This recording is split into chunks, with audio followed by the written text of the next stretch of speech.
Good day, everyone. My name is Ladja Alam Omar. Together with my friend Librero Braille, we are here to discuss a topic about domain and range of a rational function. But before we proceed into the topic, let us define what domain, range, and rational function is.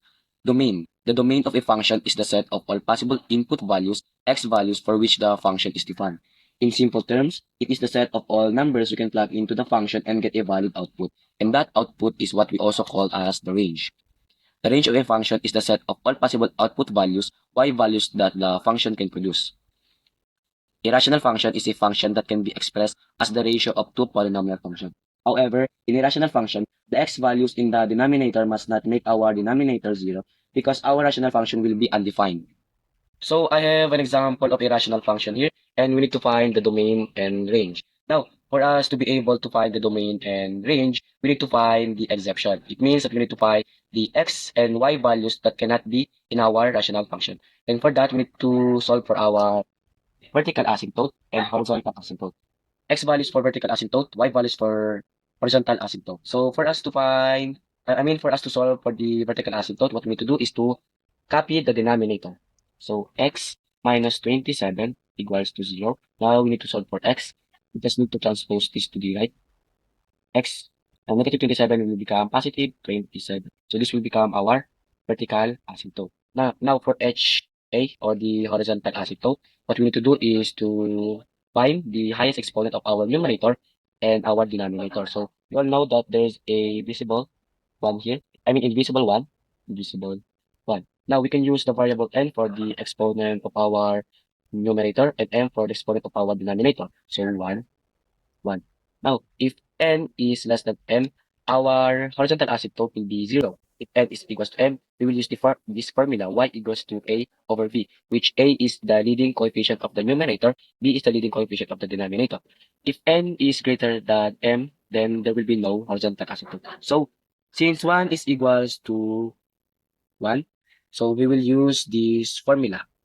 So, y is equals to a over b, which means y our leading coefficient of the numerator is 6 over the leading coefficient of our denominator 1 because we know that there's an invisible one here. Now, 6 divided by 1 is 6. So this will become our horizontal asymptote. So these two number will be the exception of our domain and range. So since we able to find the exception of x and y, we can now answer for our domain and range. So we can say that all real number x except 27 is our domain. For the range, all real number y except 6. So this is how we find the domain and range of a rational function. Let's move to the next example that will be presented by Brian Librero. Thank you for that wonderful explanation, Omar. Now, let's solve for the vertical asymptote and horizontal asymptote and find the domain and range of the given function. So let's start with vertical axis. 2x squared minus 32 equals 0. Transpose the 32 becomes positive 32. 2x squared divide both sides by 2. 32 divided by 2 is 16. Bring down the x squared.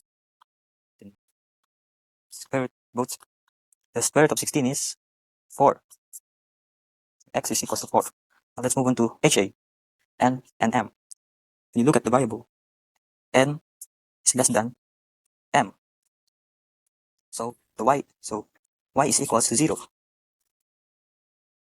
And to find the domain of the given function, just get the answer of the vertical axis. So all real number y x except 4.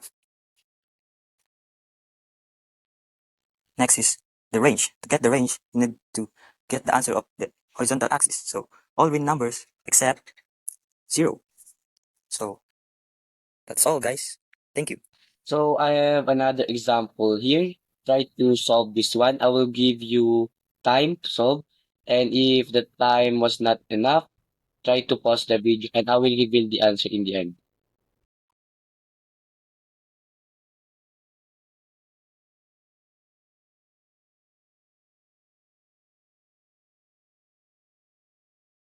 So this is the answer. Thank you for watching.